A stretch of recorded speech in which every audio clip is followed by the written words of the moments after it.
گفت آقای بهایی لای سیاست آقا حسینی گفته نبینم تو واسه سیاست چه می‌کنی؟ مگه نمی‌دونم دینم؟ مگه نمیگه سکولاریسم جدای دین از سیاست؟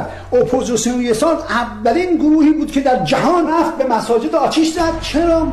گفت به مردم میخوایم سکولاریسم رو تدریس کنیم به شما و تفهیم کنیم به شما و بتپانیم مغز احمقتون که اگر اینجا مسجده، مسجد خانه خداست، نه خانه بسیج. سیاست رو از دیانت جدا کردیم، به ما حمله کردن. همه شما میدونید سازمان به نام سازمان استارت نشسته رئیسشون در کالیفرنیا.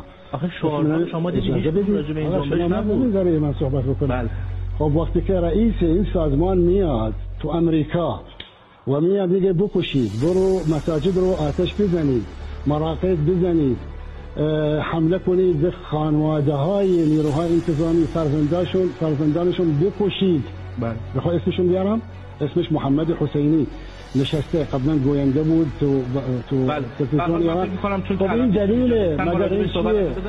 مسجد آتیشون زدید؟ گفتیم مسجد نیستیم که ما اول نفر بودیم که شما ما رو سانسور کردید. وایس اف آمریکا رادیو فردا به دستور شما بهایا بشه، به دستور شما سازمان امنیتی ها، به دستور شما زرتشتی ما رو سانسور کردیم، به دستور شما یهودی‌ها ما رو سانسور کردیم.